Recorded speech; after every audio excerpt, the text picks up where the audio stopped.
face looks terrible. It looks terrible. The lighting is pale. Stop trying to eat bees.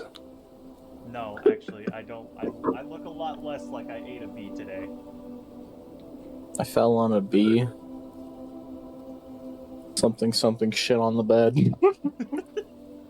Come on, Logitech, hurry up. There we go. Okay, hello everyone. We are Tales of Eldaria, and this is a very special secret stream that I told no one about. Say hi, everyone. Hi, everyone. Hi, everyone. Mike Wazowski. I had tonight off, so I decided that we were going to play D&D again, because why not? Right. Well, we can just get right into it. If someone would like to hit us with a recap of what happened yesterday. I suppose I could, because I wrote something. We started by watching a show that depicted the life of two dragons separated by a storm. The mother growing and being captured and spending the rest of her life in captivity, while the son serving as a warrior to her captor. As the owner of the wagon left following the conclusion of the show, we discovered a bunch of tickets on the ground where he once stood that would grant us an audience with Endlin. We then moved onwards before running into a bunch of goblins, who identified themselves as the Deadwingers, which Leaf provided them an offering, causing a spirit to appear that granted us the ability to ask 3 questions. After conversing with the spirit, we ultimately decided to ask a few questions regarding the Feywild, and more specifically, especially the weaknesses of Endlin. We then, after concluding with them as they disappeared and moved on, we moved onwards, where we encountered the familiar face of Kevin the giant goat and his friends, who warned us about the journey ahead in Endlin. Before, yet again disappearing into the fog. And then we continued onwards after listening to their warnings and advice, to where we found a weird throne that, upon sitting on it, granted each of us a new skill proficiency. As we went to investigate the rest of the area, we decided we were rather hungry after Dusky ate a carrot, and decided to start contemplating our meals choices as we started to prepare for dinner. Yeah. Very good. Yippee, I've replenished my inspiration. I like that. I'm probably going to forget about what? I like that sound effect much more than our old one. I like having inspiration, despite the fact that I forget to use it half the time that I have it. No, that's fair. So you are all gathered around this fire as you watch the stew in the pot bubbling over top as it cooks. All just idly chatting about random bullshit.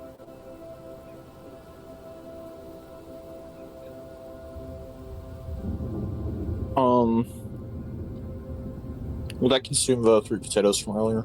Yes. Okay.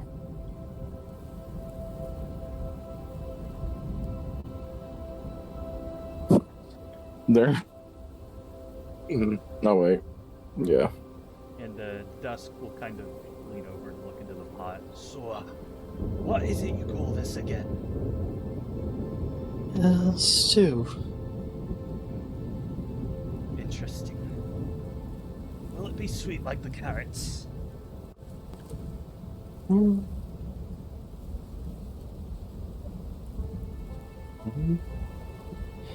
No, this would not end up being sweet.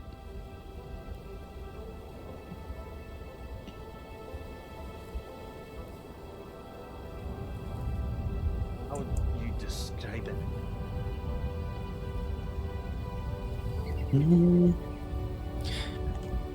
That depends on what all we put in there.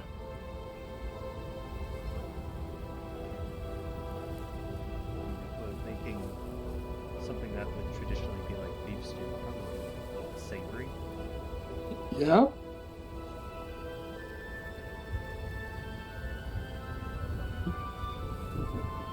After Bart had said that, Kuma will just kind of like shove the peppers back into the bag. Yes, savory.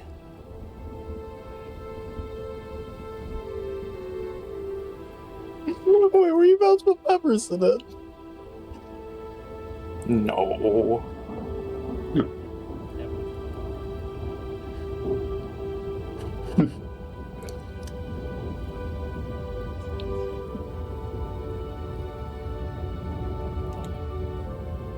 This entire adventure has just been a lot of. What's the word to best describe this?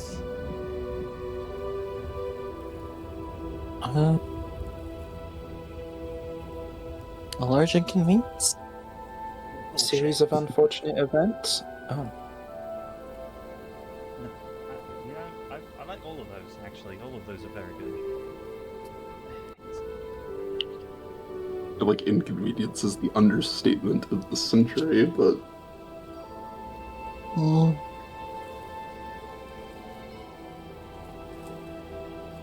don't know about you guys, but I'm almost thankful that was the Jabberwock instead of Kinda. I mean, no offense, guys, but I don't think we're prepared to fight a literal god. Yeah. That fight was still rather scary. I mean, I agree with you completely.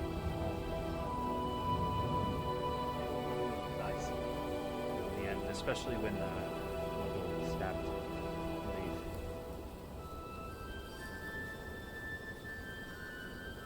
Leaf. I'm not even sure what happens. I don't even know what happens at the end. I saw kind of a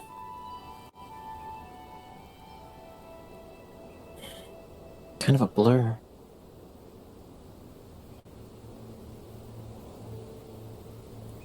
Like I wasn't.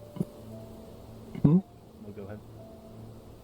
Almost like I wasn't in control of myself. Yes, that's kind of how I felt as well.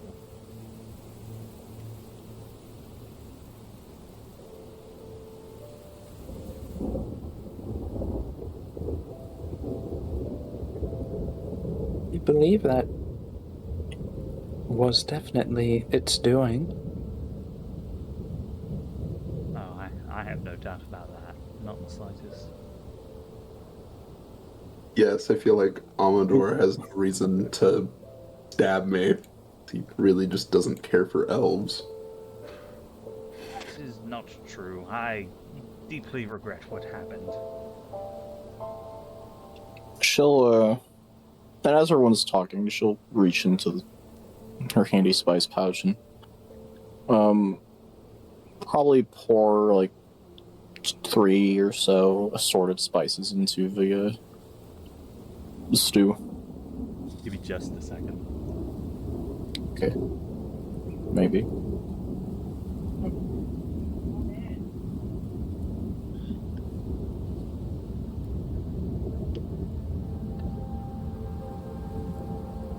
Sorry, a little scratching at the door. Okay. You Can't drop even your treat the birds. You drop your spices in and stir it a bit, and it kind of turns a brownish color, but not like it's supposed to look. But I will have you go ahead. There's not really a good check for cooking, is there? So there is technically done through coast utensils the DC 10 check in order to improve a food's flavor. Well, then go ahead and do that for me. That's a 23. Beautiful, beautiful. We love it. We love it. But yeah, it's I didn't know that was a thing. well, it's part of things you do with cook's utensils, which I fortunately am proficient with and bought like in session 3. Actually, I think that's the just first time I've didn't made have- you use them. Yeah, I mean, here's the other thing too. You can actually use a herbalism kit to identify a plant, but you've just been making me do nature checks as well. Yeah. Well, I mean, given you're a druid, I figure you'd be pretty good at that anyway. Yeah, I mean, as a class feature, I do straight up just get proficiency with herbalism kit. It's like any campaigns I've done where we've done cooking, it's usually a survival check. Well, it's part of the cook's tool, cooking utensils. At least with like rules as written, I can actually I don't know if anyone else will be able to view it aside from Exodus, but that specifically is one straight from my inventory, and it does specify the. Oh, yeah. Oh well, and if you hover over it on the character sheet, it like the info blurb on it specifies. Yeah, I see it. Yeah, the rules.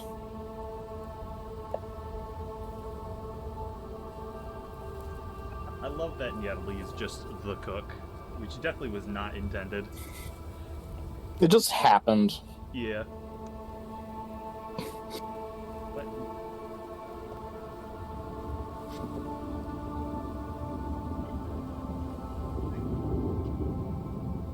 as much as I really do hope we're able to save Zabilna, I can't wait for all of this to be over. I mean, at least for now. Yeah, I mean,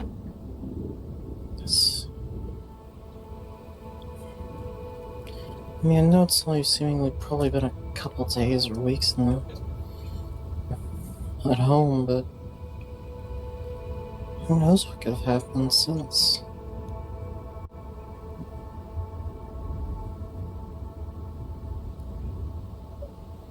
There's no telling, and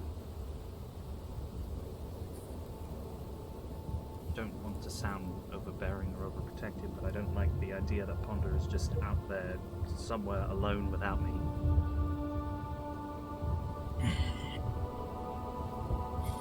I mean, don't particularly blame you. Y'all seemed rather close.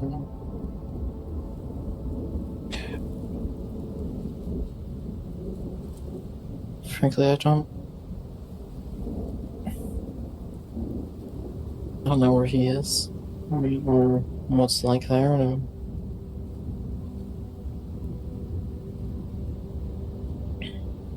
That's what terrifies me. sure is. Yeah.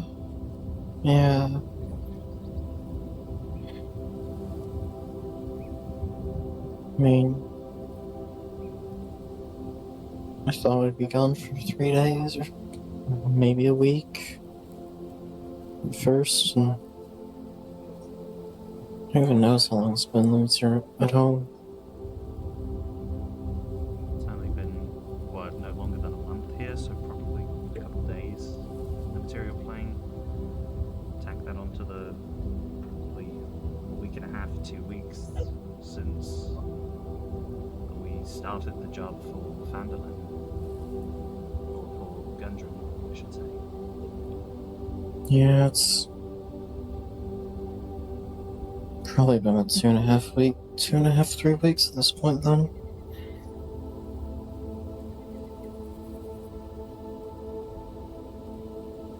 So Well, you two have been traveling less than a month then. When you joined us, it was 2 days into the job, probably, not even.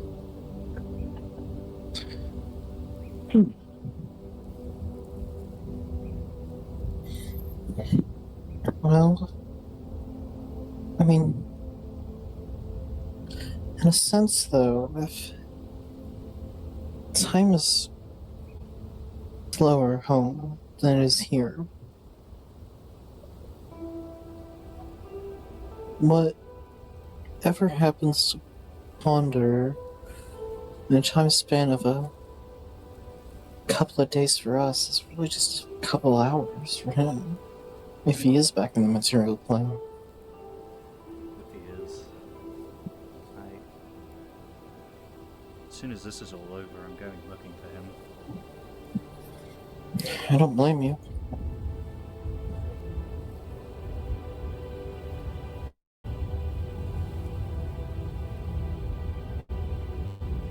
Well, unless something comes up, I'm willing to join in on the hunt. It could be fun.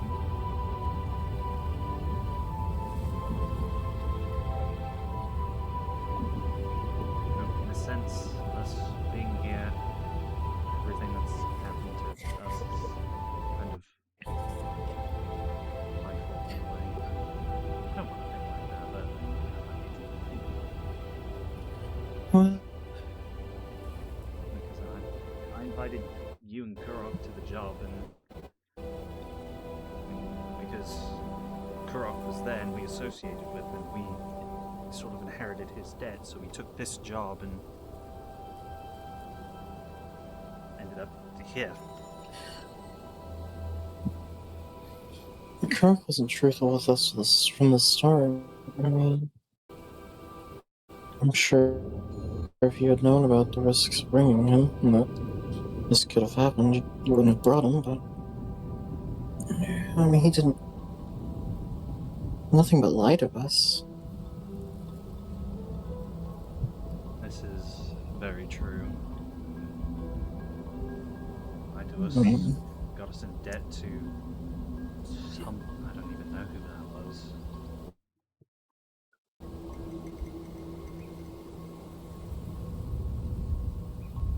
I mean...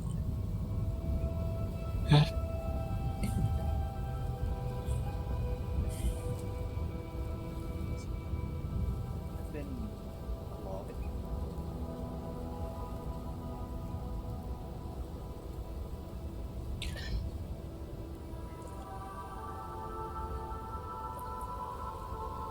Well, there are plenty of positives, though.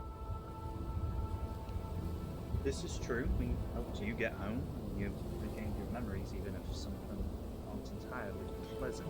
But you found your family.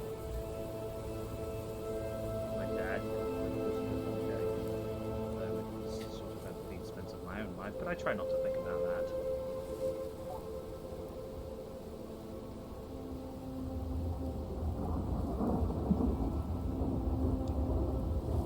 When we It's been focus on the positives.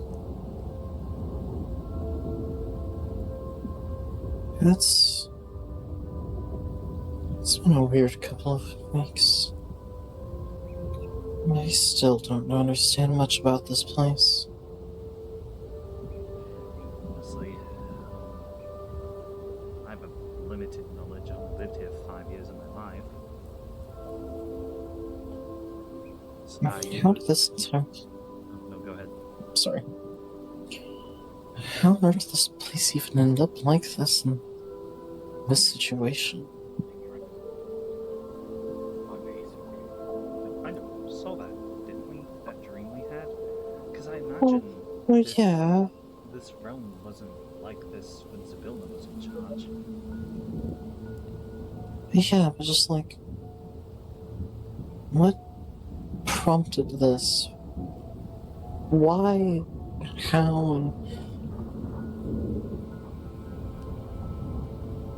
I guess my question is why, not necessarily how.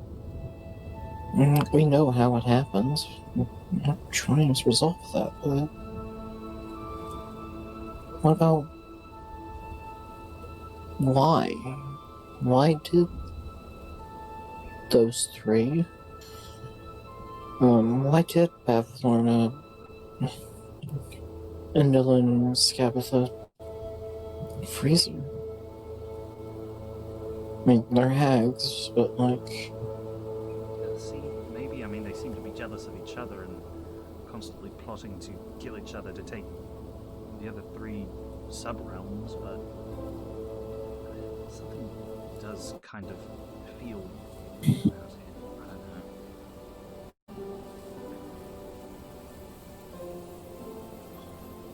It just doesn't make sense. This feels like it's sort protecting us from something.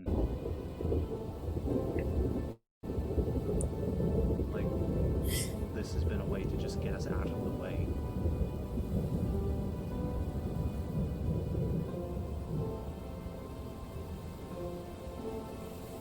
We are dealing with a god and hags. They seem to be in cohorts with each other.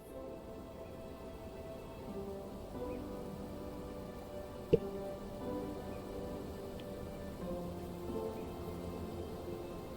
just...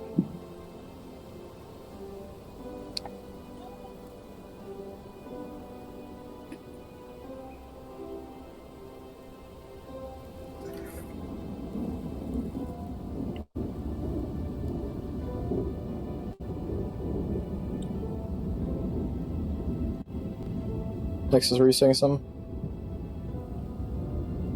No, well, sort of, but I finished what I was saying. Oh, okay.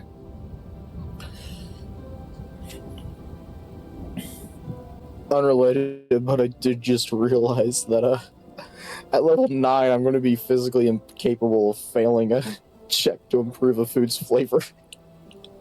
You know, that's really funny, actually. Master Chef Natalie Cattingham. The only way I'd be able to fail is... Well, the only way I can currently fail is by rolling a 1. But at 9th level, proficiency bonus increases to +4, which would negate that to still be a 10.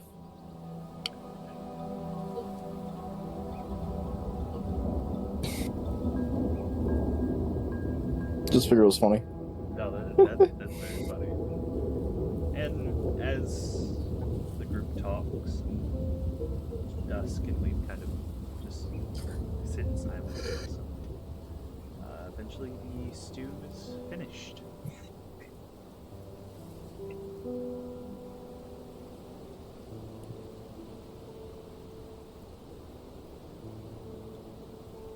And I think as the stew finishes, Natalie will start serving up portions to the party as Embers sort of goes from being curled up underneath the pot to sort of starting to walk back around again.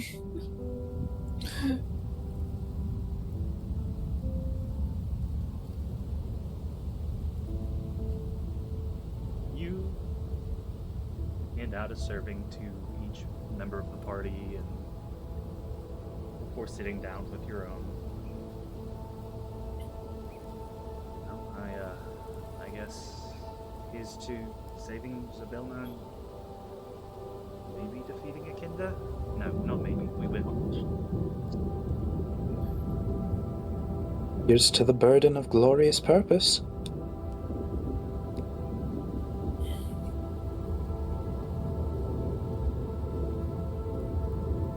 Here's to She going back home.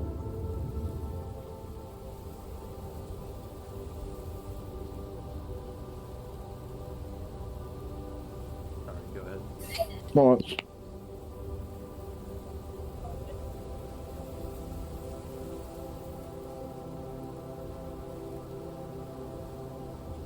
I just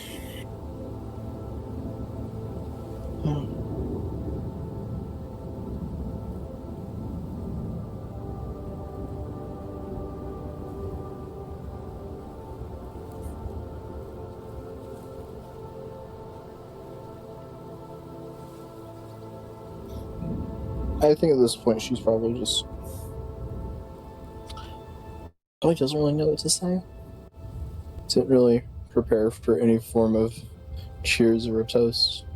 And is probably looking back and forth between the insides of the bag of holding, not debating if she debating if she needs a drink. You know, it really feels like it would be appropriate.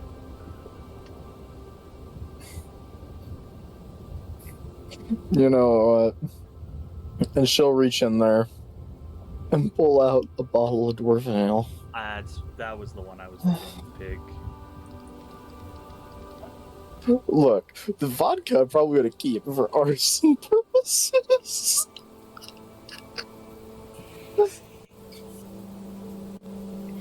But she'll pull out a bottle and like pop off, or like with her claw, just like pop off the cork to a bottle of dwarven ale.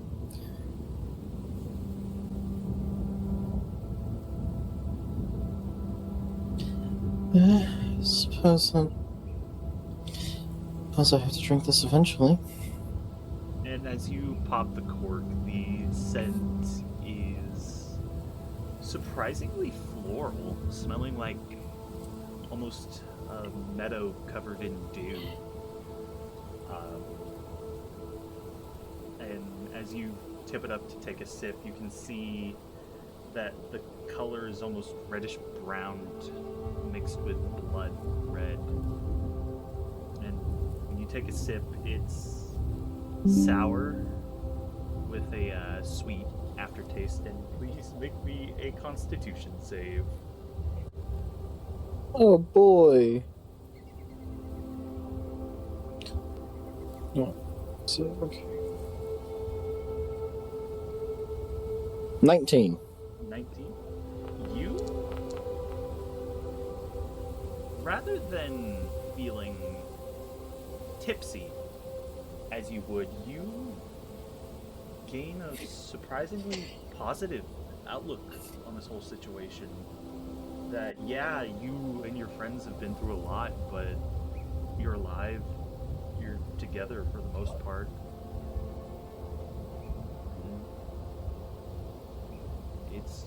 It could have been far worse.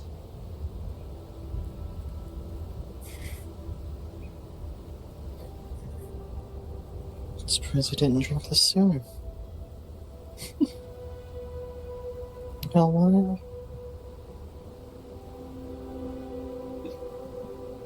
Well, I do have a bottle or two of something I've been meaning to try. If anyone else wants to try some. I wouldn't be opposed. And Kumo will just, out of his bag, pull out one of the 2 bottles of wine he took from the Laporte Burros cellar.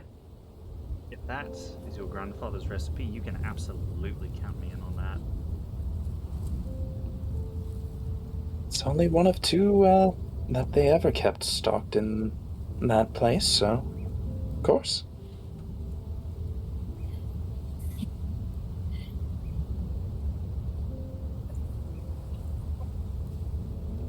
Pass the bottle around and everyone takes a swig out of it. God, I've not had that in a long time.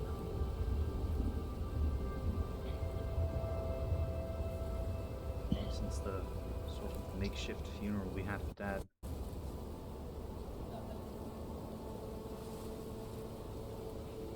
I always wonder why he got into making things like this wine or into the farming. As far as what I had heard from family when I finally reconnected to them, that there was a reason he got into all of this. We could always go see him. If we're going to go look for Ponda together.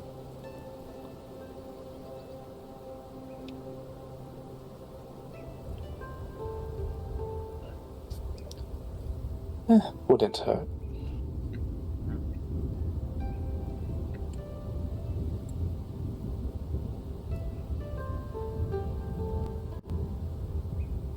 Leaf, you want to try this? I don't know if you really drink at all. Hmm? You want to try some of this wine? Sure. He'll pass over the bottle of cranberry wine to Leaf.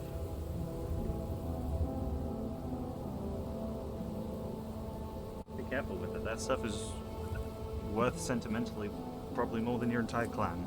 I'm joking. Mostly.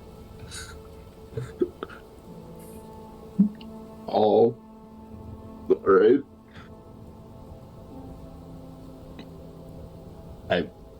I take a sip. You take a sip and it tastes like wine, but it with a very strong, overpowering flavor of cranberry.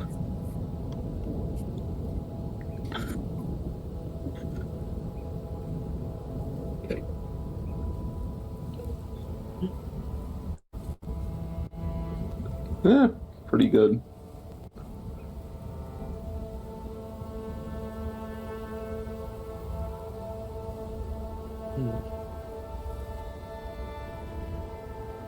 Where are we gonna go from here?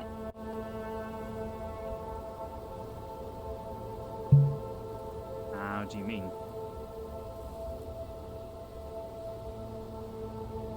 Well, as in, from this point, what direction would we end up having to travel in? And if we aren't traveling immediately, are we going to settle in for the night, or? Oh, we're definitely settling in. Like, after that battle, and we've been traveling all day.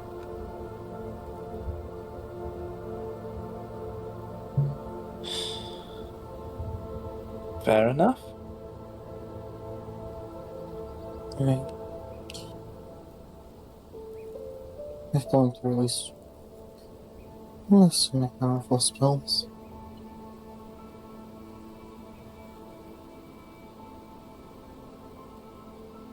I'm doing actually better on spell slots than I thought I was.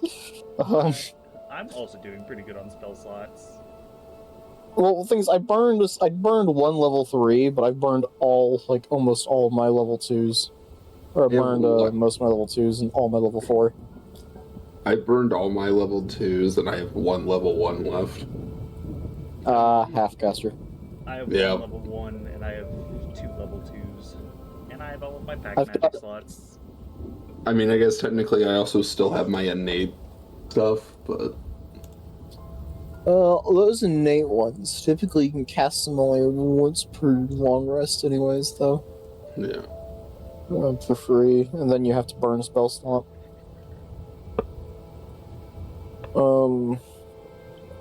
I haven't gone through a single first level spell, though. Same here. I went gloves off dealing with the Jabberwock. Oh, yeah. I'm not surprised in the slightest. I was intending for that fight to be hard.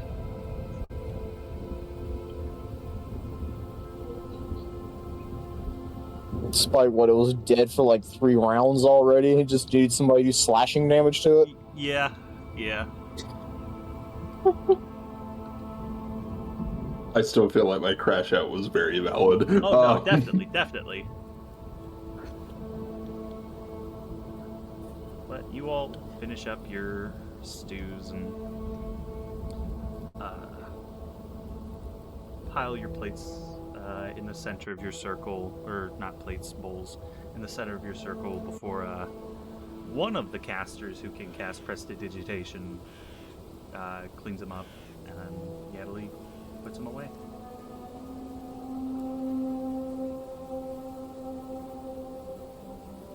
I don't know about you guys, but I'm gonna go set up, I guess finish setting up my tent and go to bed. I'll probably do the same.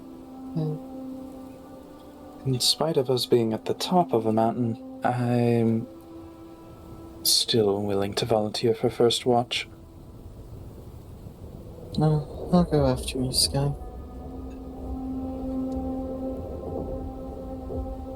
Damn, I burnt through my 3rd and 4th level. I can't fill out the book anymore. I suppose one of us elves could take the last one. That way everyone else can get off to sleep. I think you took the last one, Bart, so I'll take it. Alright. He kind of stands up and just nods at everyone, heads off to his tent. Get everyone's tents out. Make it orange. Orange. Orange. Actually, make it pink. I just realized I've still had my hood on this entire time because what's her face is an elf, right? Yeah. Yeah.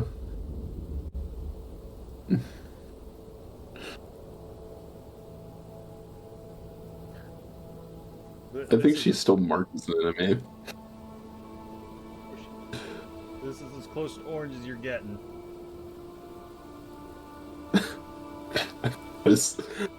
I think that's just brown. I know.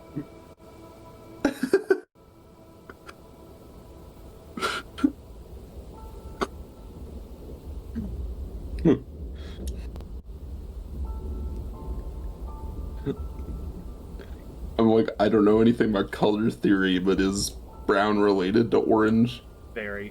Yeah, very much so.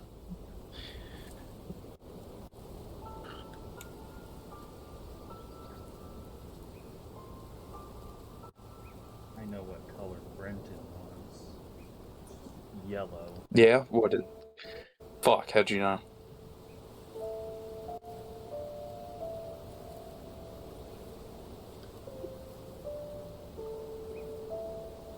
I think you can put it over here, but...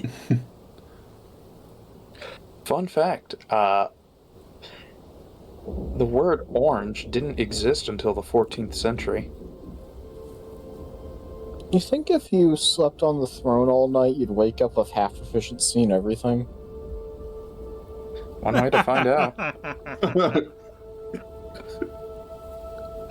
No, the throne is non-magical now. We sucked all the magic out of it. I find it interesting how the effect worked faster for bigger creatures, which I guess makes... Well, actually, that... Oh man, there goes my tent. I thought he was gonna put a yellow one down. I was confused. I was joking when I said that. I did not hear any tone change. That's my bad. Wait, so is that one, I'm assuming? Yeah. No, alright. Everyone retires to their tents. Amador and Gleam pitch their own, but I don't feel like placing one for them. Easy. They sleep in the wilderness. Honk shoe land. Oh, shoot. That's okay. The first session I was here, I slept in a tree. So, You know, you're not the first person to have slept in a tree.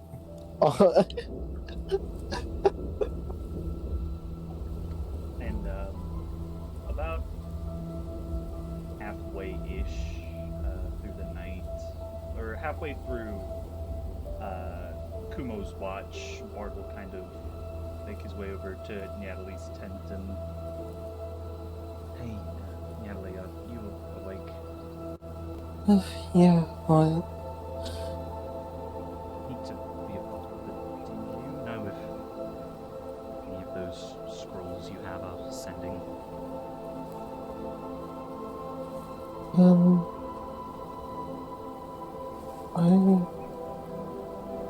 I could check, but I think I only got one scroll left.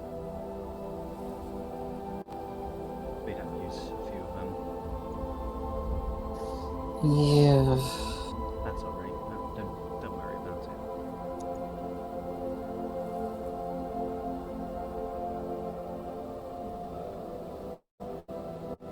Come over and sit on the edge of the throne next to Kumo.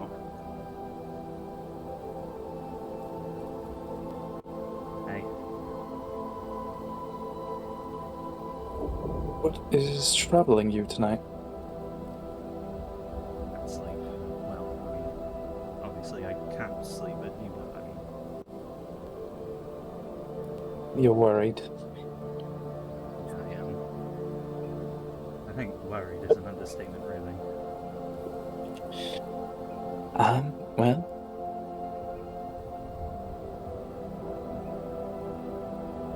I choose to look at Ponder's situation as him being watched over regardless because, well, after all, we were chosen for a grander purpose than we had initially hoped, wanted, or thought we would ever have. Yeah, and he doesn't even know about it.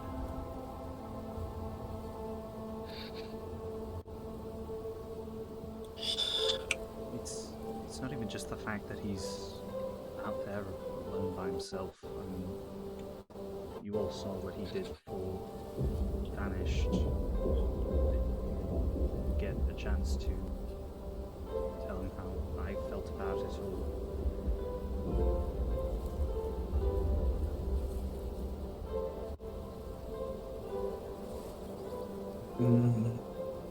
Quite the show of companionship that was.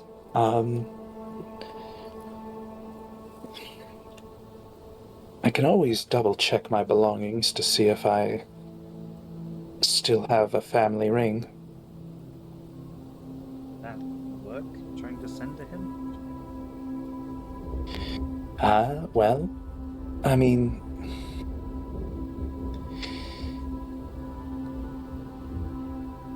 across planes, it's hard to get a full message through.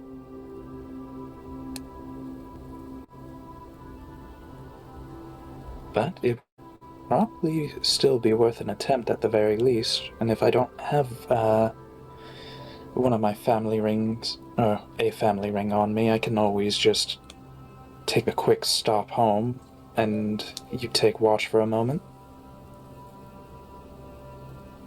You don't have to, but I'd appreciate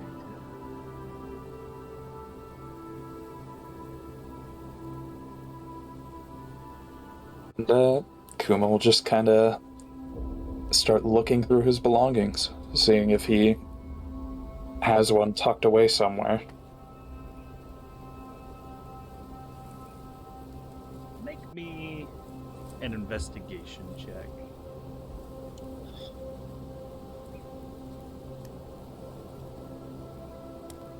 All right. I am totally a Viking on this. Definitely. Better than I had expected. That's not bad, actually. You dig through your pack and actually manage to find one kind of tucked away in a, not corner, but like underneath some stuff. Ah, perfect. Well, here. Feel free to use it. Thank you. Again, I don't know how much this means to me.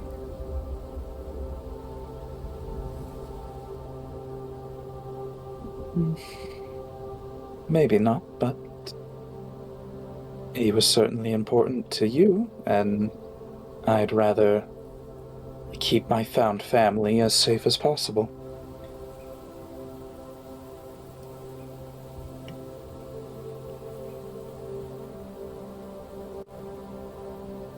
What are you feeling for all this?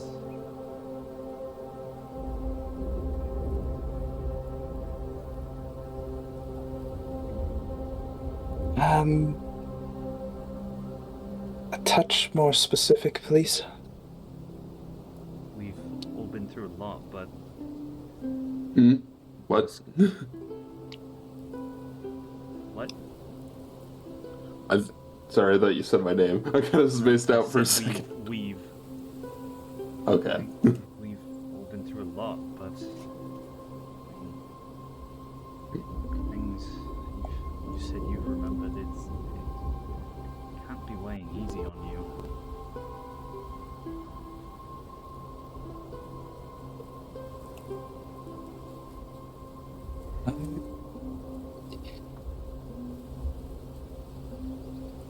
I'd rather just tackle that task at hand, and once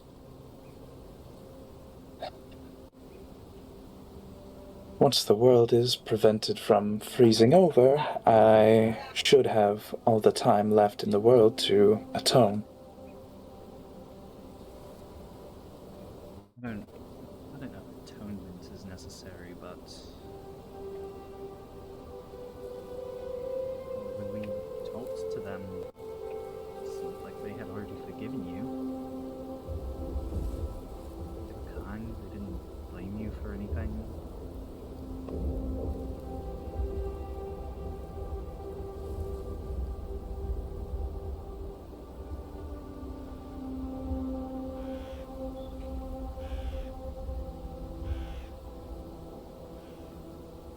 I don't understand how they could forgive me.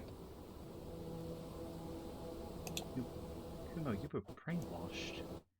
It's not like that was your fault. It's not like any of that was your fault.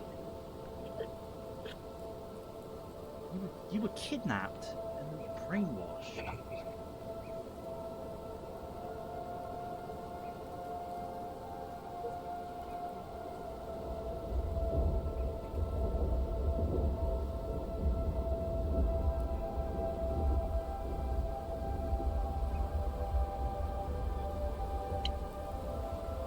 You know, there's one thing I've always wished for.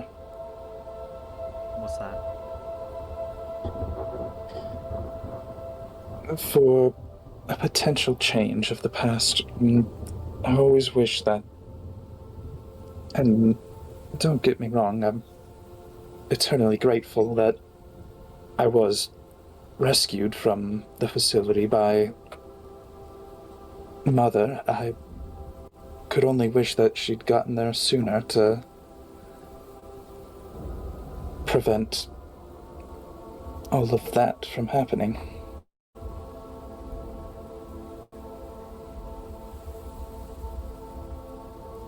I can't say I disagree with you. Part of me does wonder that if you had never been in that facility at all, you would be a completely different person.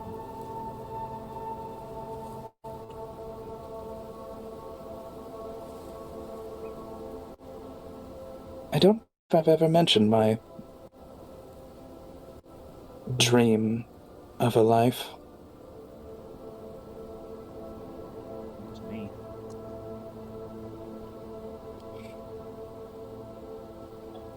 Whereas my brothers, one went to study the magics, one became a somewhat renowned musician. I only just wanted to, I don't know, make waves through the world with dance. I have a feeling that we would have gotten along swimmingly then. Because I went to Bard College.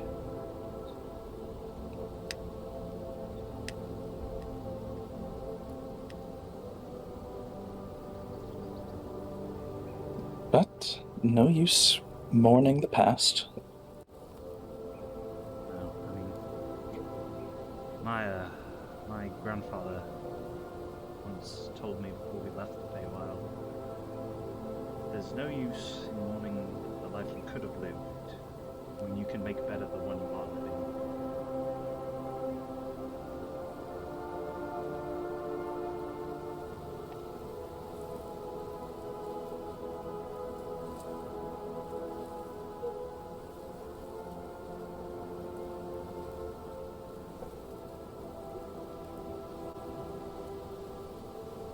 Anyway, You know who was supposed to get watched next? it was Nelly, I believe.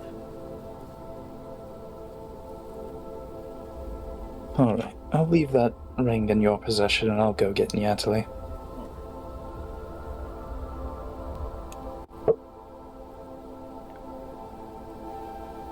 And then Kumo just bangs pot lids together.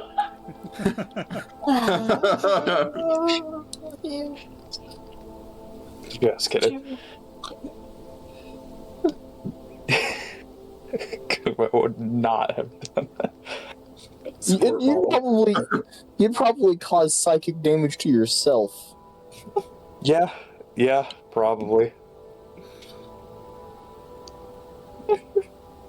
I believe it is your watch now. Thank you.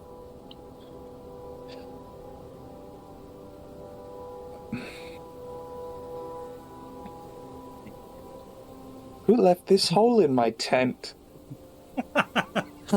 You did. Oh yeah.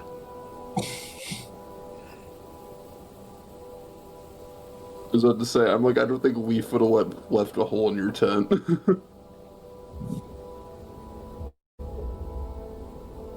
Yeah.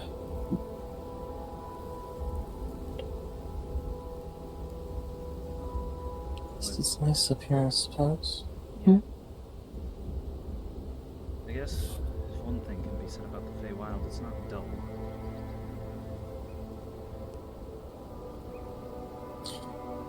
Suppose you're right. I'm out here, but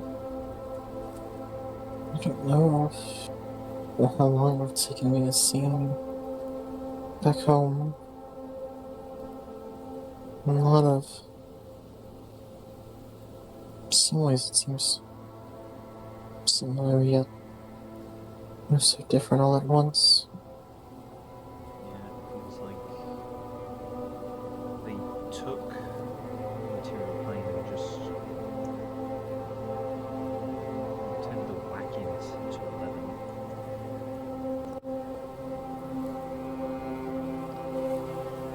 11. Seems weird though that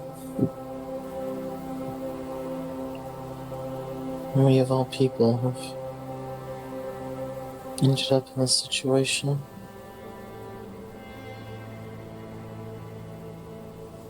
Where we've managed to get here. And we're only here to effectively restore what formerly was. Think about it, it's weird that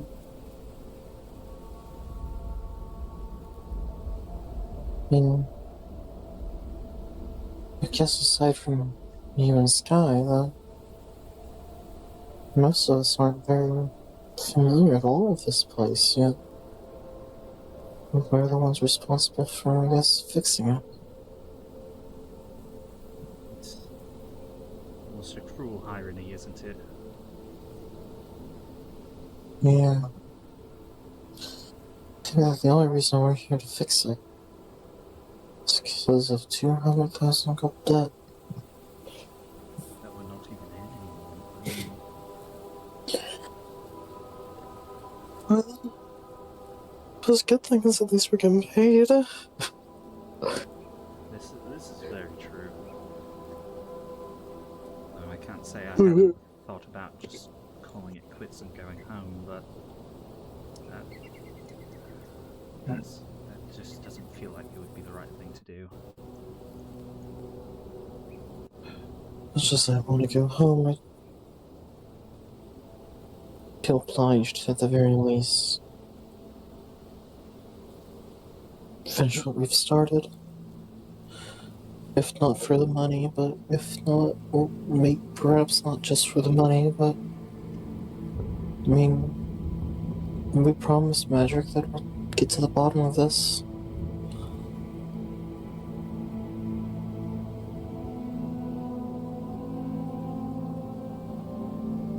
I mean, I could be wrong, but it seems like we're awfully close.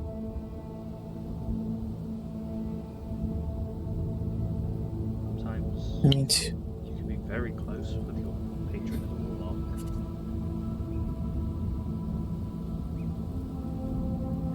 I spent 50 years talking to the Little Queen.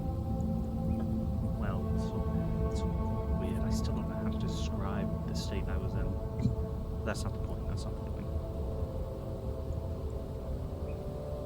just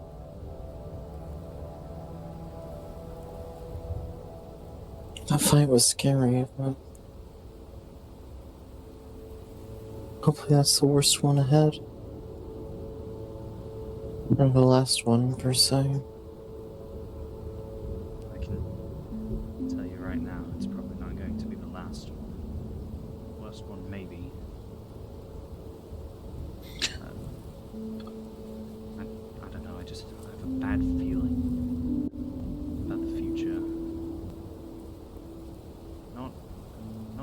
sense of... I don't know how to describe it. Really dabble too much into that sort of magic, but it just feels like there's a darkness hanging over the future. I mean,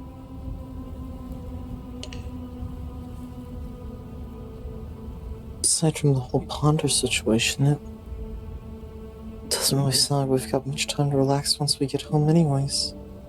Oh, Seems like that once we're home, that seems like we've got more important matters that are greater than ourselves to deal with next. And I don't know if I'm ready for that. honestly, I think the best plan of action would be to just stop, take a break, and split you three up. Because, I mean, if you three are the ones who are supposed to stop the Kinder, he'll be gunning for us. But if you're all in different places, it might make it more difficult to track you and might honestly give us time to work out what we do next. That's, well, because we're pivoting on. If we want to keep Ponder safe, we've got to find him first. But I can't risk putting the rest of you in danger. I mean, if Sky wants to come, he can, but I'm not going to force you to come, I'm not going to force Leaf to come, and I'm not going to force Dusk to come. I had planned on doing it alone.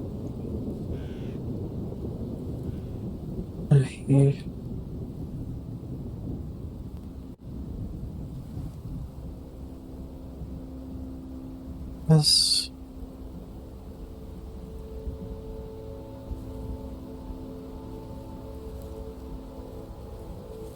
last 2 days have been probably the weirdest yet. I think weird is definitely an understatement for that. All of that. I mean, one thing you know, we're exploring the Scabathas, and unfortunately, or really bad timing, and next thing you know, Ponder's gone, and then Dusk appears, and then you disappear to go pay your respects, and Dusk appears, and then Ember runs off into the woods, just for me to meet with Lord Flame again. And then you come back, Ponder ain't dead. And next thing you know, we're here in a fight for our lives. Again. Second day in a row.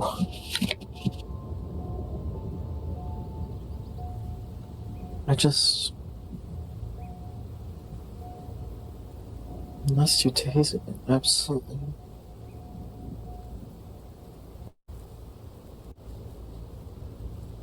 What's the best way to say it?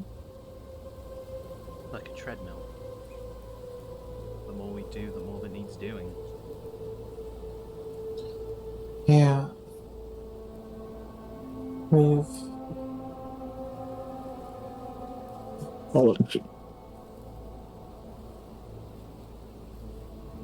We've just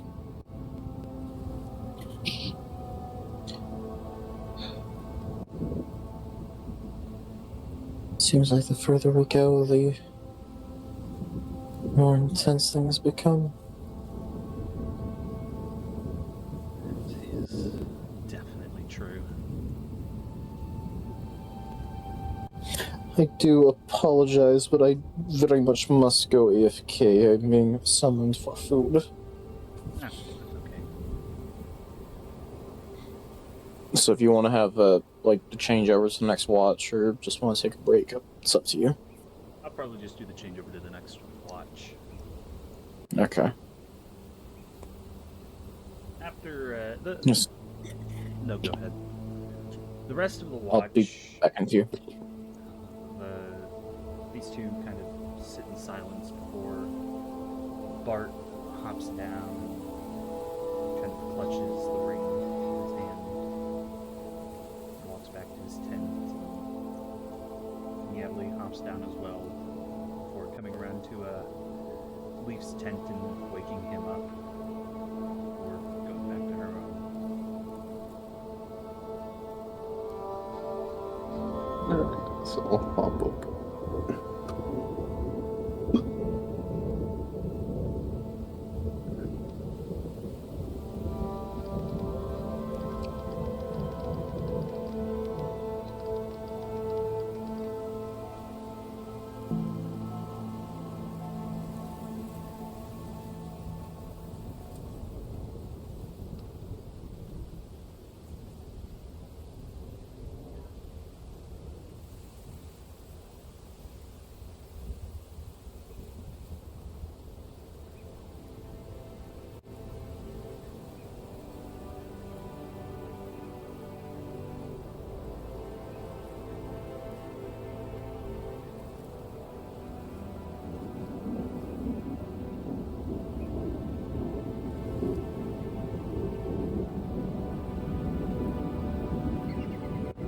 The rest of the night is mostly uneventful.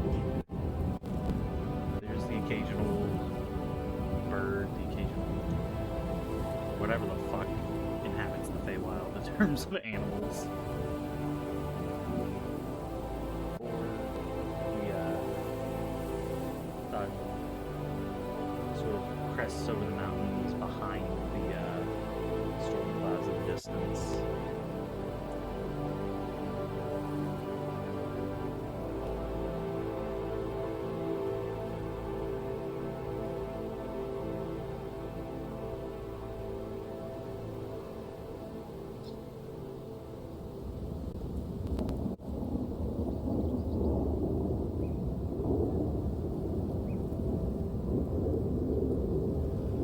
Eventually the time comes to wake everybody up. Or not wake everybody up. The time comes when everyone wakes up.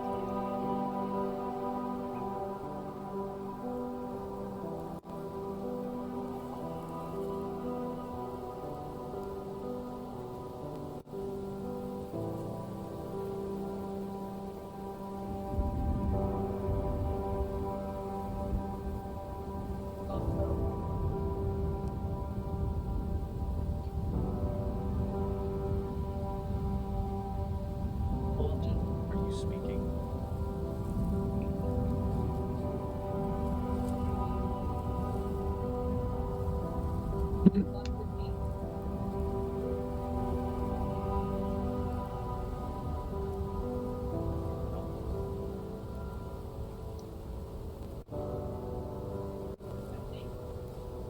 Good morning, Sky. Morning. Any eventful happenings on the watch? Not particularly. For my leg of the watch, anyway.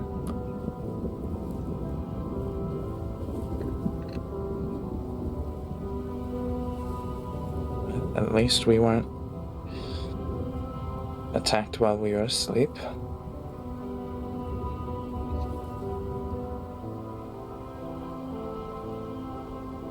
To be fair, we're in a pretty unpopulated area of the Feywild, from what I can tell. I was going to say, as far as we're aware, it's not very populated.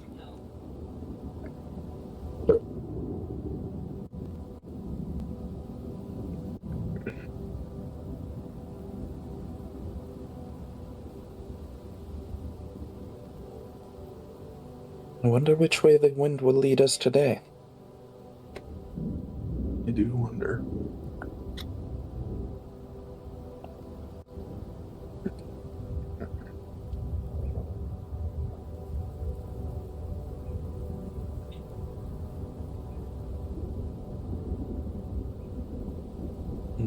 I suppose it might be some time before everyone else wakes up, so I'll break down my tent and do a morning prayer.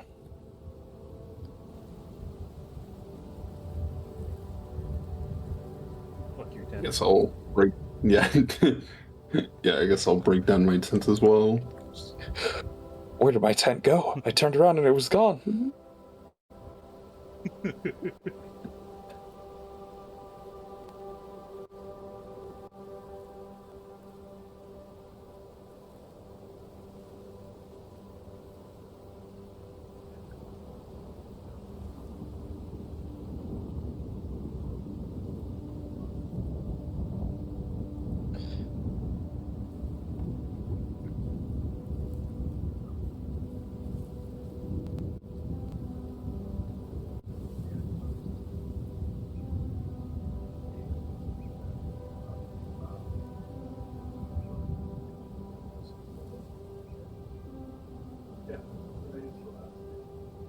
Just now realized that Kumo basically gave Bart the equivalent of a prepaid cell phone. Basically.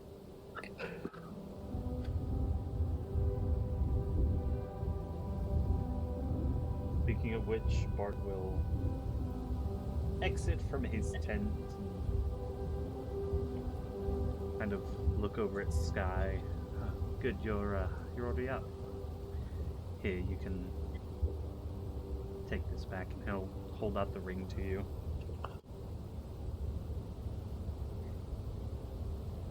You keep on to it for now. Really?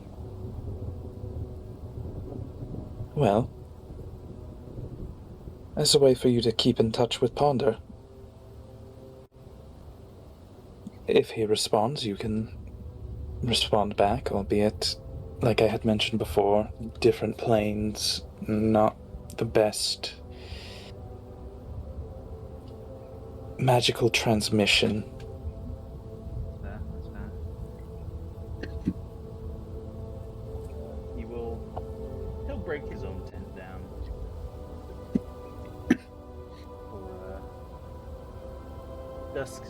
Dusk exits his and just kind of stretches and grunts at everyone. Well, a fine to you too, sir. Morton.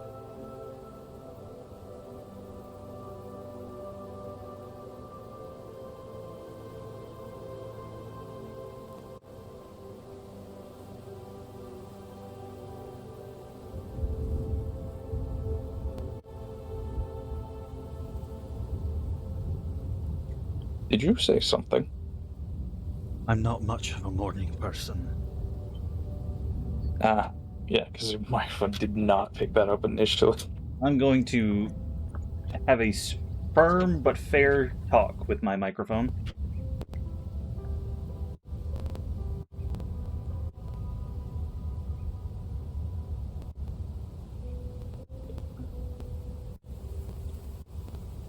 It would have been better if you lot didn't keep me awake with your sentimental, sappy conversations last night.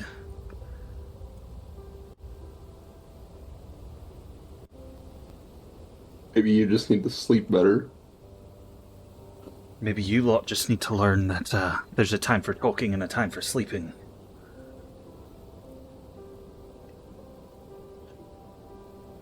Well, you clearly weren't sleeping. Yeah, because you were talking. Well, maybe not you, but the royal you. Royal you. Well, before joining this party, I would sleep during the day and do what I had to in the dark. All right, Banicula. I've returned. Hello. Hello there. I do apologies. No, you're okay. You said Yeah. apologies. Does that mean you have cheese? No. Culver's. Yes. Nice. Although I decided to, so I can get back to D&D, I decided to, put the, custard in the freezer. Because I don't want to keep you guys held up any longer. Well, other than Amador and Gleam, Nietli's the last to wake up. I think she's probably been awake for a few minutes now. But there's just a little, you just hear the, like, little pat of, something knocked around her head. I wonder what that could be. I don't know. It sounds like Niatali's awake. Really? I thought she was still sleeping. Right, radar dishes, never mind. Yes. It's the yarn again. What is radar? That is a good question. What is radar? What in the bloody hell is a treadmill? It's hard to explain. It's a material plane thing. Some artificers just invented, like, a means of generating mechanical power that a human runs on. That instead of being like the whole like hamster wheel, it's just like a belt made of, like, I don't fucking know, some from like fabric or kelp or some shit. Well, that's really funny you say that, because that's why the treadmill was invented as like a punishment device for Australian penal colonies. They had Yeah, colonies there in was Australia stuff there. dedicated to... No, I'm not finishing that. Do it. Finish it. They also made things that are basically steps. Yeah. The step ones it's called fucking suck. Yeah, Let me that's tell you. basically. Yeah. It was these thin wooden beams, and they used it to, mill wheat.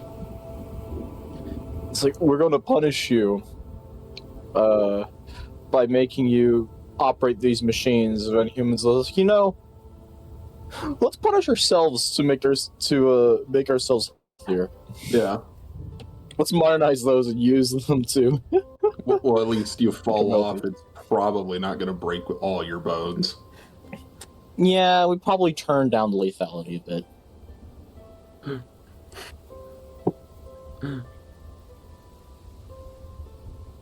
But yeah, there's just a little bit of just papping coming from her tongue before it stops. And then a couple moments later, she comes out after having wound up the ball again and tucked it away. Yes, and she magically packs her tent like it was nothing, just disappearing behind her. Totally.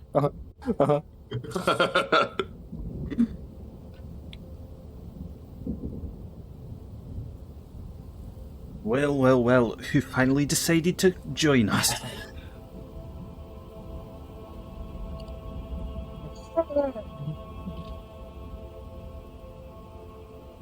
I mean, I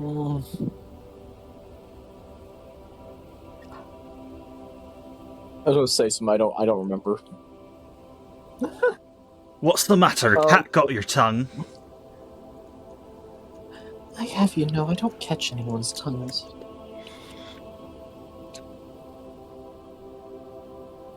Maybe you should learn to use yours less when people are trying to sleep.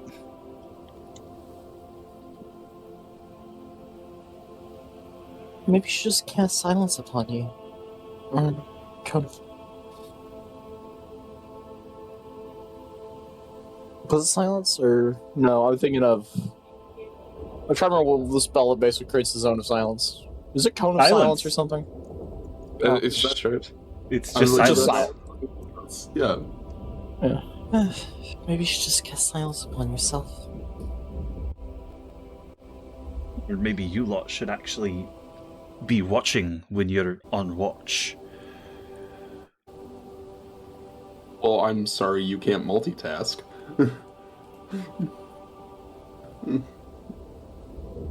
We had 3 people out there once. That doesn't seem very efficient at all.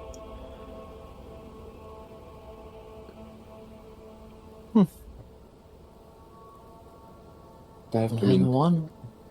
I mean, to be fair, I don't really sleep, but...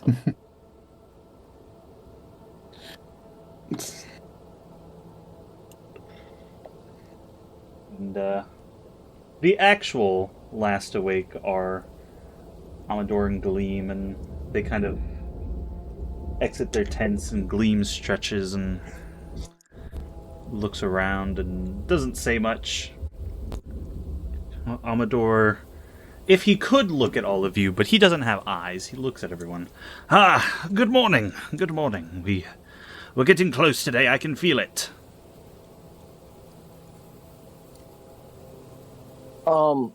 I just want to ask, do we take the effects of a long rest? Yes, yes. Okay.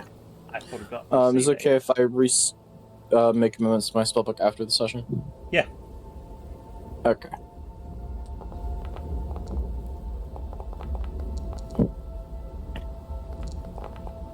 I roll a lot of dice. Yeah, you do. And let me roll for dusk as well, or click the button for dusk, I should say. There we go. +1 to the most important thing, rabbit hop. Yep.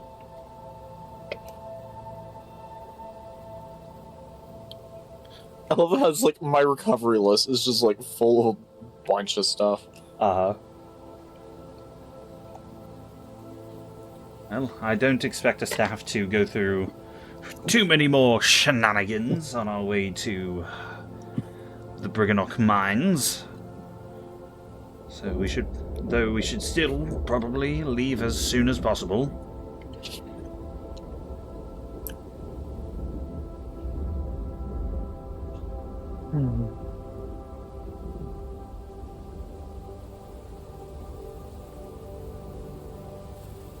Well,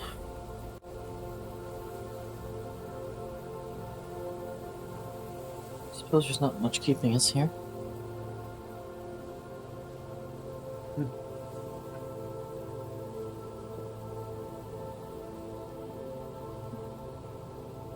Yeah, fair enough. We lead the way then, Amador, if everyone is good with us leaving.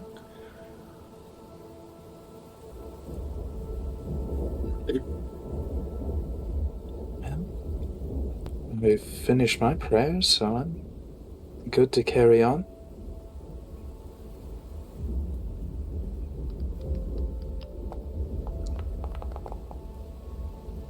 That's mildly concerning. No, it shouldn't be. I've just gotten down to the last 2 of the random encounters list. Oh, okay. Tornado again. Tornado. And you all continue on your way. Kind of staying a bit quieter today, keeping to yourselves. Before you come across a unhappy looking goblin child who I apparently have not placed a token for. Hold on. I thought I did.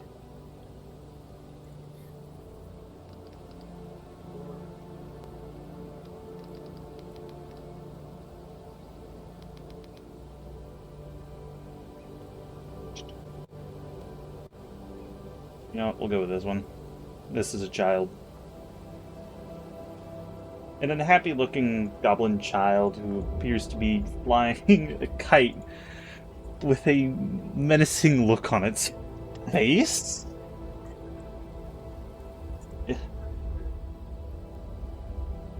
And it cackles as it whips around in the wind, nearly pulling the child off the edge.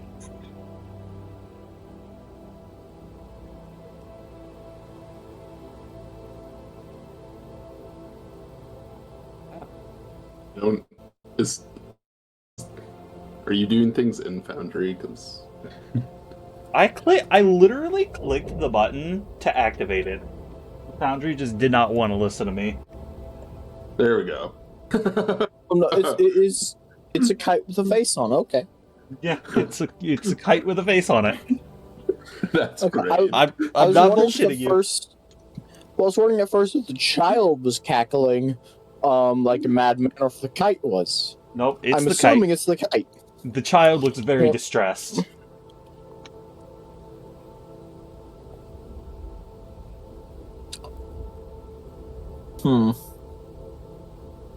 Oh, how dare you, Exodus? Oh, you're right. I'm sorry, I forgot. That's my bad. Listen, I placed all the tokens in a hurry.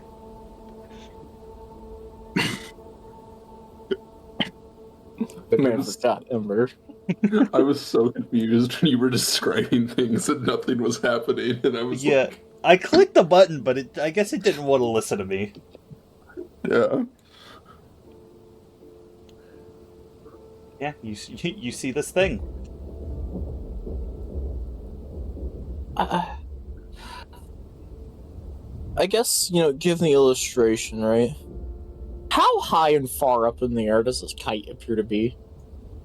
So, looking at it, the kite appears to be on a 40-foot string with blue bows placed in 5-foot increments.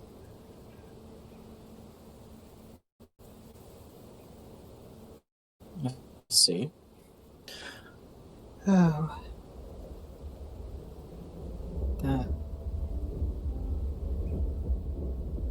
Am I currently able to see or discern that the child is distressed, or am I unable to Yeah, see given yes, everyone else is standing in front of me?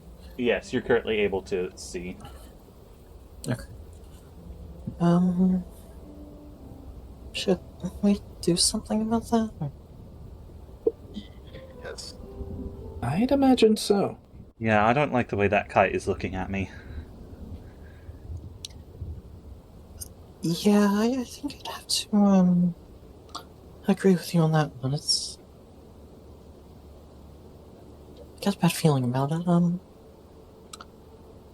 Guy, you're a bit better with kids than I.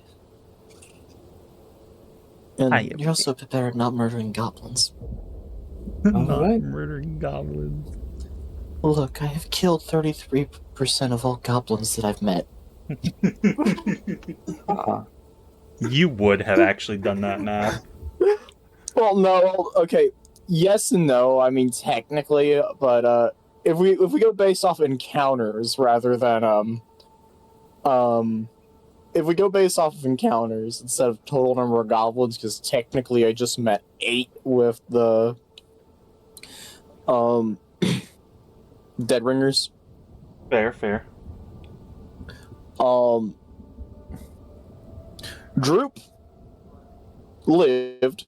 Steve died of a crit after being hit with poison. And then the Dead Ringers, I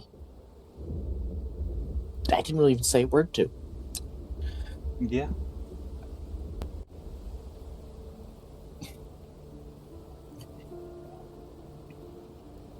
Are we sure this is a good idea? Why can't we just leave the child there? Why would we? Why? Why would we leave the child? What? It's a trap. You don't know. Well, if it's a trap, we'll deal with it. I also wonder what this mysterious yellow line is for. Yeah, I was about to Honestly, ask. I have no idea. That was just kind of on the map. Well, I think while the party is just kind of having their little spat, Kumo's just going to uh, run up and I would say he'd probably try and hold the string to the ground uh, with his foot while he tries to place the anvil on top of it. Do you take the string from her hands? You know what? Sure, why not? Let me help the child. The moment you take the string from her hands, she seems to age 50 years. What the fuck? Oh. Well, No, no, what have you done? well, that's interesting.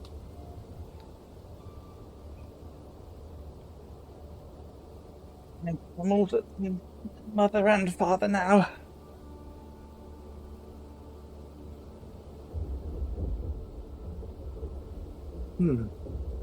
I think Natalie will start to slowly approach, but kind of watch from a distance.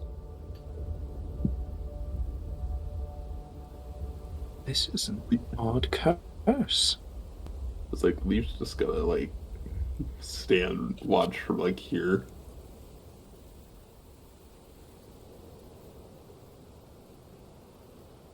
And I would like to expound, I guess. She doesn't die. She's just really fucking old now. What's the average lifespan of a goblin? Good question. Like mid-60s.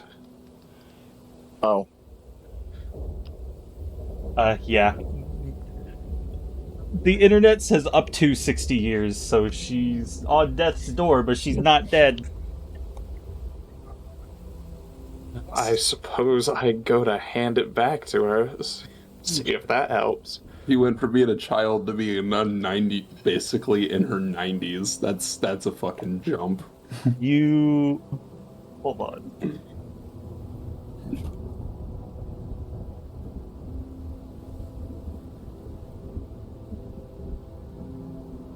I love the token you chose. I just noticed that.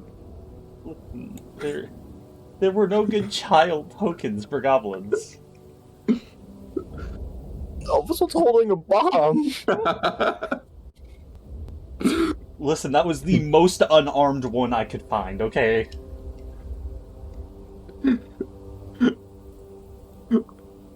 I just noticed because I was like, huh, what are these weird yellow things? They're bombs. They're made in a bomb factory.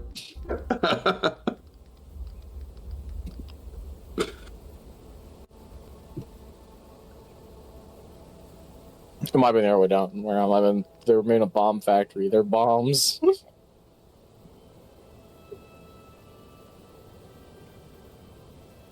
The second you place the string back in her hands, she seems to return to her original age. How old is she with the string in her hand? She looks to be about 10.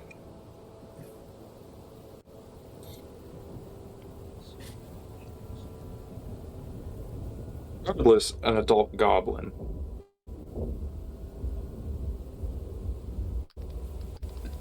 Well, I'm. That's a good question. Would we have heard Sky's interaction with it, or would we have been too far away? Something tells me...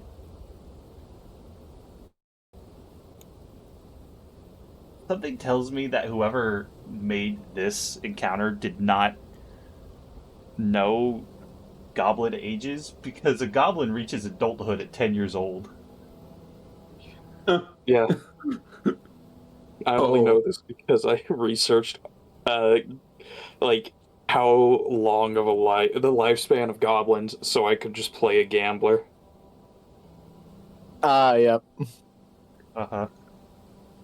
I didn't know that about goblins. It's like the whole bit of needing to have the whole like legal drinking age for every species Oh, I in, saw the, I in a saw the bar. video. Just big ass tome. Yeah.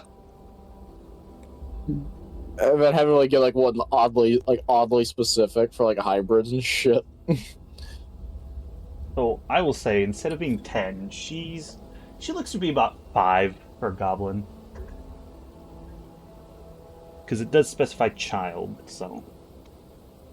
Yeah, don't goblins mature and age just generally quicker than most other species?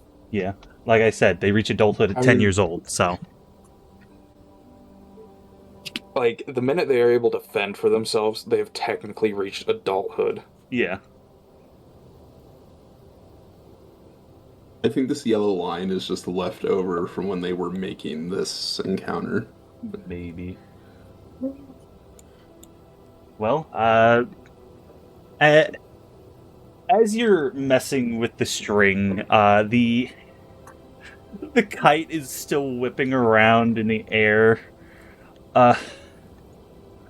Still whipping around in the air, hurling insults at the child and cackling evilly.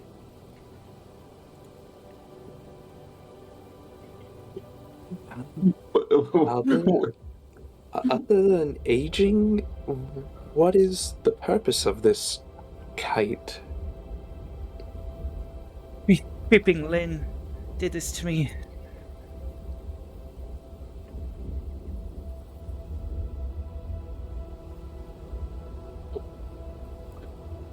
It's getting hot in here. My fan is all the way across the room.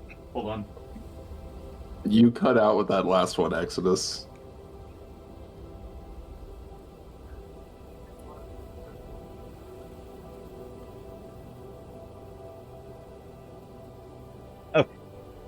Here,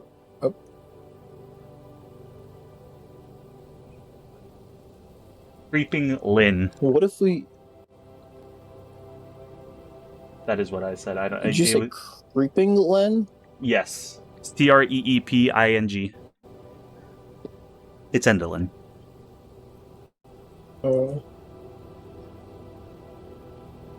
Any idea why she did this? He caught me. You. Healing props. You're cutting out a lot. What the fuck? I'm going to. I have literally turned my gain up as far as I can. I'm gonna turn it down. I wonder if it's noise suppression. Yeah.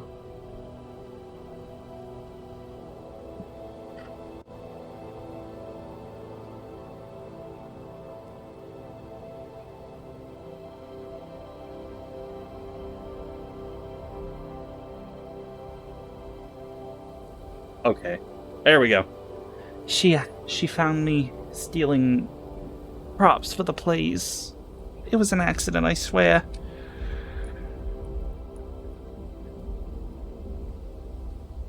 Yep, that's just her voice now.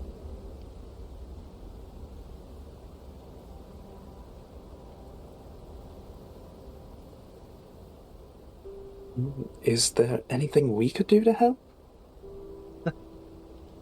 She says that if the kite leaves my hands, that I'll become incredibly old, which I guess you just saw happen.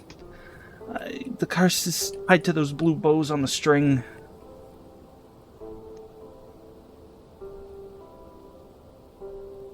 So you need the blue bows off of the string? Yes.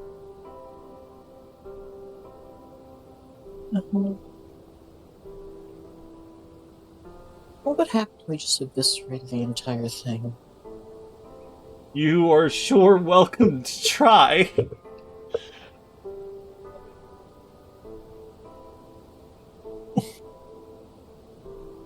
That does not fill me with much confidence with that idea. It's really just... There are multiple ways you could go about it. I do have an idea, but I would need to know who's the smallest member of the party. because you may take Maybe. issue with my suggestion. Because I was gonna say, couldn't one of us just climb onto the string and untie the bows? Have you seen how weak and flimsy kite string is? Yeah, I said that. Well, I was looking at the illustration; it just looked a lot thicker. I thought it was like full. I thought it was like whole ass rope. One of us is capable of shape changing. One of us is also capable of climbing. It's the same one. I know.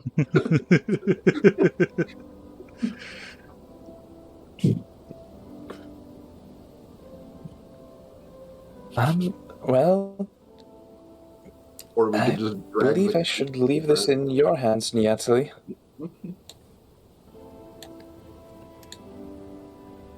You've got this. Thanks. Yeah, what were we saying, Lindina? Oh, I was saying, or if we don't want to do that, we can just drag it to the ground and untie it, but that's not as fun.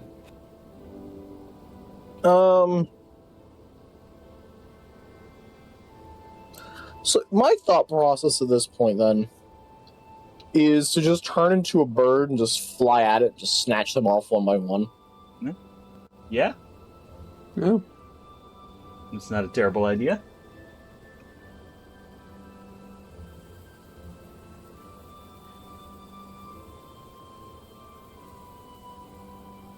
And even while you're all talking, the kite continues to whip around and yank the child around and hurl more insults and taunt her.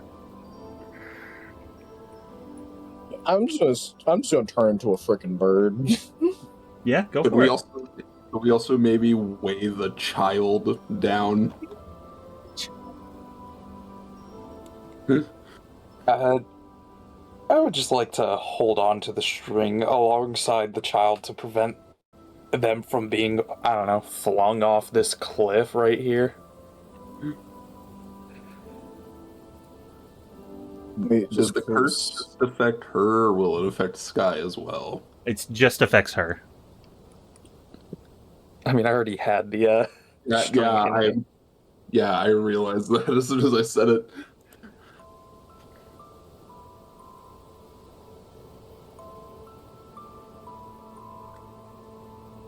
Alright, well, you turn into a bird and you fly up.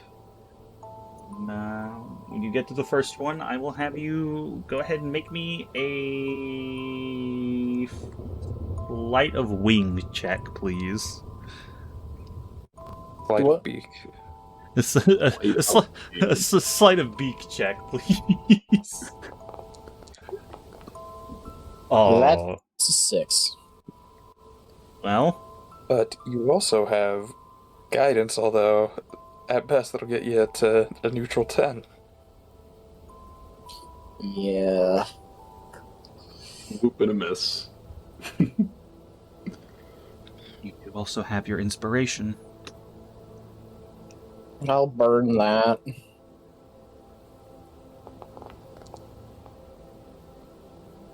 What the fuck? The dice gods just hate you today. Add a d4.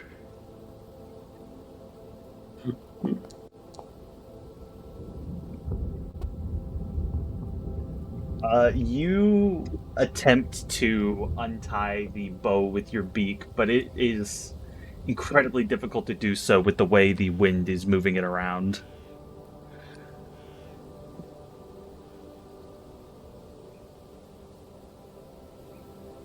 Hmm.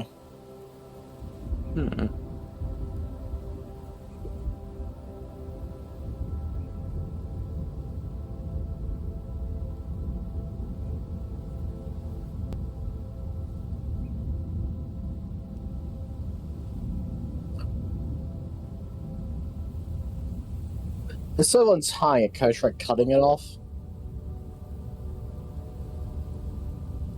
Yeah. Check what you have to do.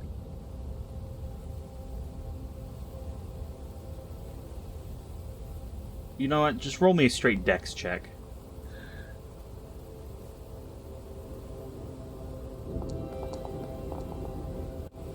What the fuck?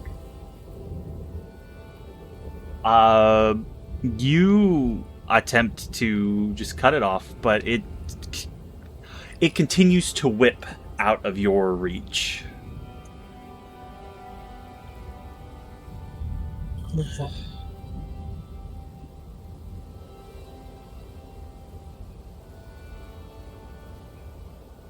I think that she'll land and break wild shape and try to evaluate a different solution. That's not what I was trying to do. You can. I'm gonna. Oh, go ahead. Oh, I'm gonna just go over there and pull the kite. Try to pull the kite to the ground to make life easier.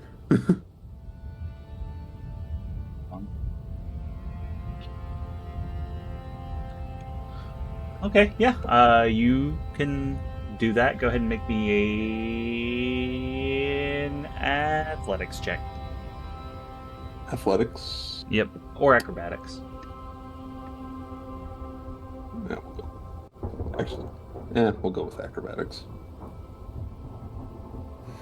That eagle had worse decks than I do. Well, yeah, you are able to successfully pull the kite to the ground. And as soon as it touches the ground, the wind stops.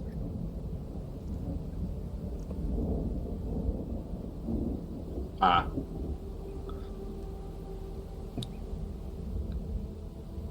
Well, I guess, Natalie, do you want to start untying or cutting the bows off?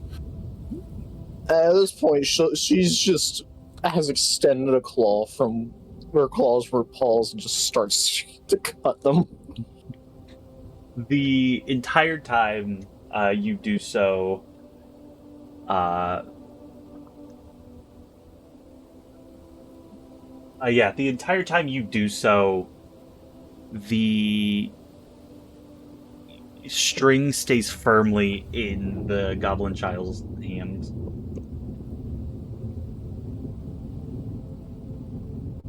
I would like to cast Vicious Mockery on the kite. Yeah? And by that, I mean drop an anvil on it.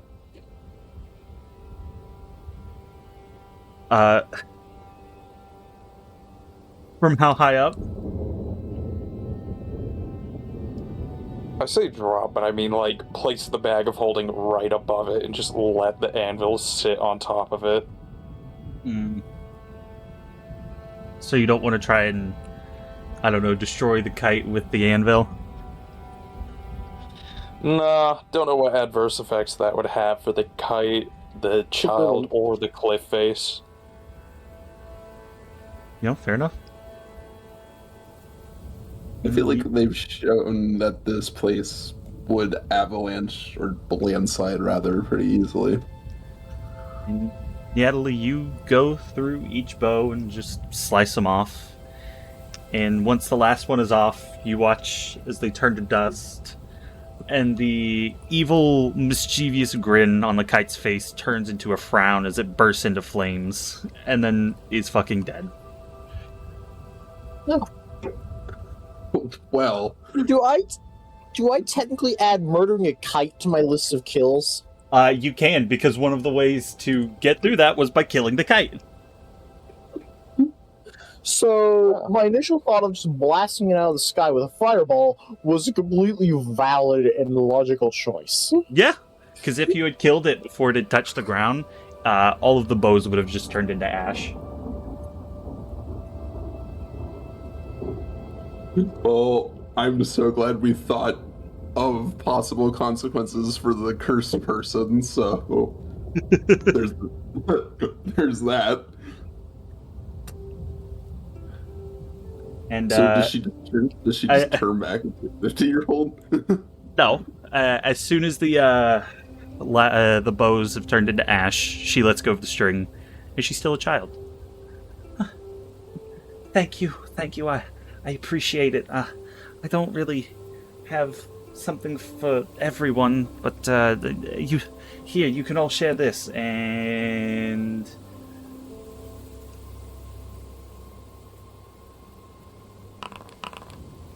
She hands you a potted daffodil that sways with near a source of music.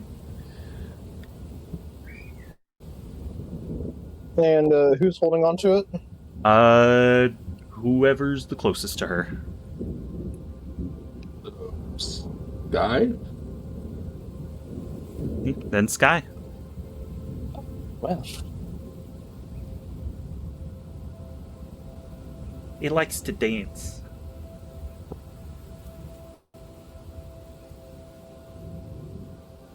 Nice. I know that was 100% random. But just after mentioning Sky's dream and getting a plant that likes to dance. Yeah. I don't feel much too safe going back to Motherhorn while Endolin is still there, so I think I'm just gonna go hide in a cave nearby. I'll eat moss and lizards, it'll be fine. Oh, make sure you sort out the moss. Thank you again. Oh, my name's Fenia. And she runs off into a nearby cave. Yippee! Oh. Did she always sound like she was from Jersey, or did the voice change again? No, she always sounded like that, definitely. No, look, it's just part of the Feywild. Their voices change every 5 minutes. Well, maybe if the god of the world would be able to keep a consistent voice for characters that aren't main characters. Nah, it's just how the Feywild works. No, New you're right, game you're mechanic. right. The inhabitants here voice change every 5 minutes.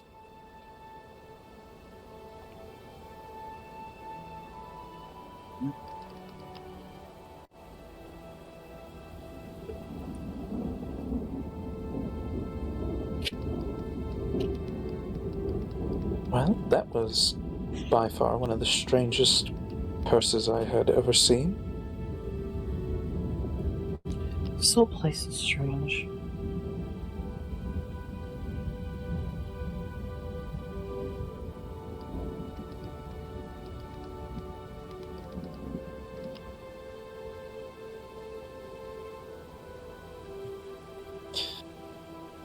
I cannot argue with that. Where'd it go?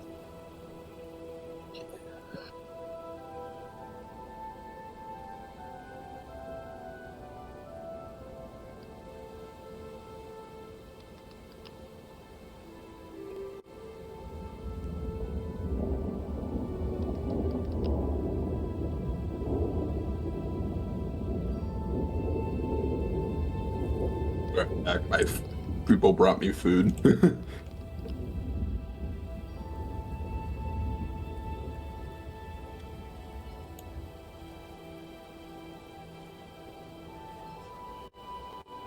You guys can talk and roleplay. I'm looking for something.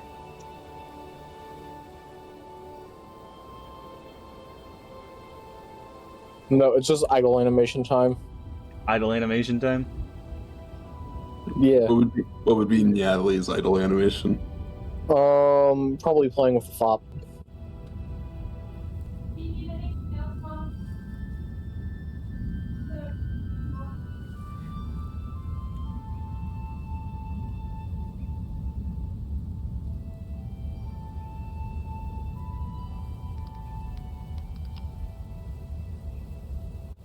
I guess Leafs would be something along the lines of like messing with an arrow, and he like pricks himself with it.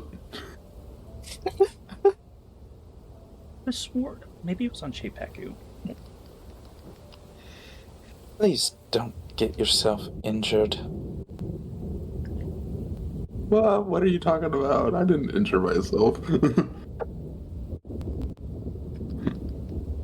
Next thing you know, you're being asked to roll 1d4 piercing damage up on yourself.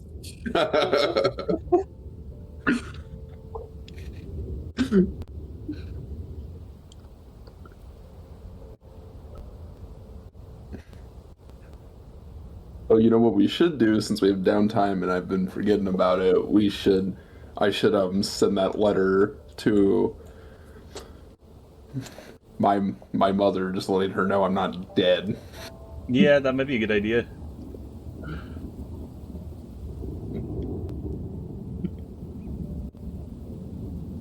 You know. Not sure I've seen any mail services here, though.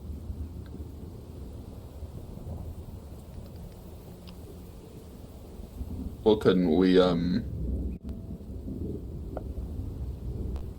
Sky, don't you have some sending pages or whatever they're called? No, I thought you did.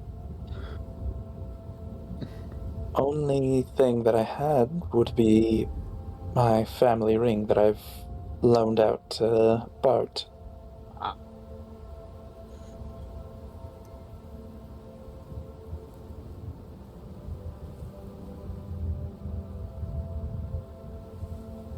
also imagined it.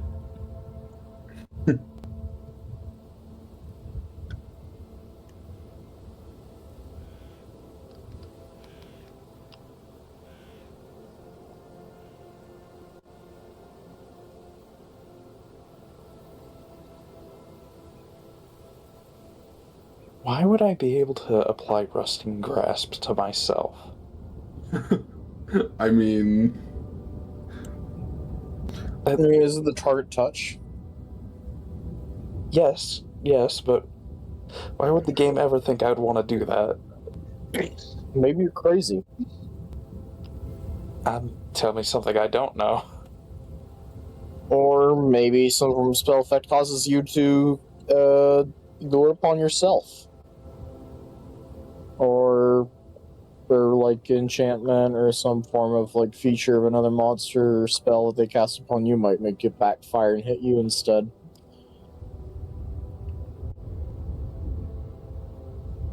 Next thing you know, you're trying to cast a spell, but the center of the spell is on you. And you've accidentally cast Fireball at 9th level. Ah, yes, Pocket Nuke. Kaboom. this Fireball's a fun spell. It is. Yeah, I suppose I will ask Bart about it when he's done having that blank stare. It's not blank, I swear. He's just looking off the cliff, contemplating whether or not to let the intrusive thoughts win.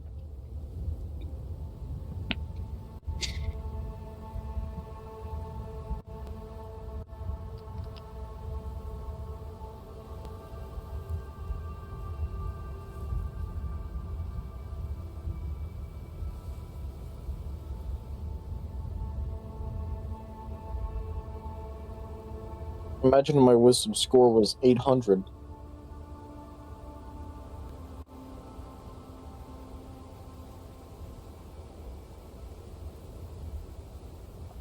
The wisest cat of all.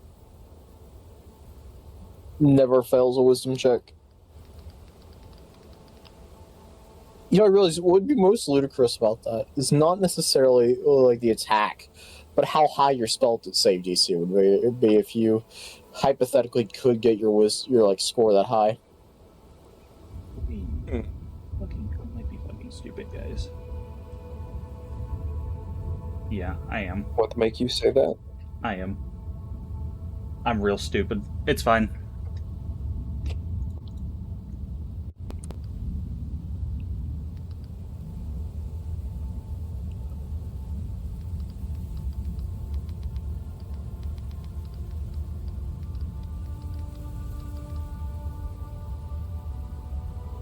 Alright. And you... Finally, you all realize that you've been just standing there doing nothing for like 20 minutes. And decide it's probably best to get a move on. All right, directly west I go. Amador leads you all to a large stone door surrounded by what appear to be statues, almost.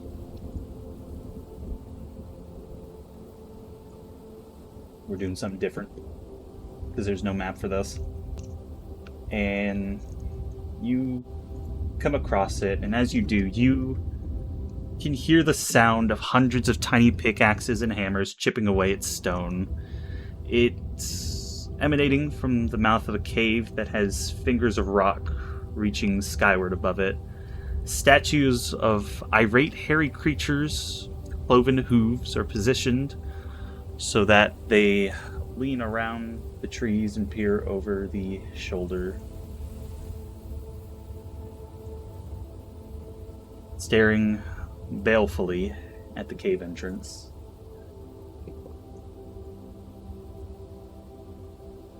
And that is where we will end the session. Ow. I see.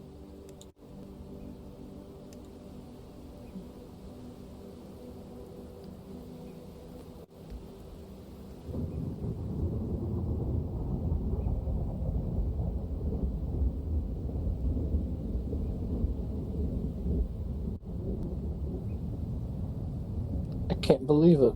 What? So that's where we'll end the session. Yeah. Well, I figured that would just be a fun, I guess we'll say mini session, because that was only about 2 hours. Yeah.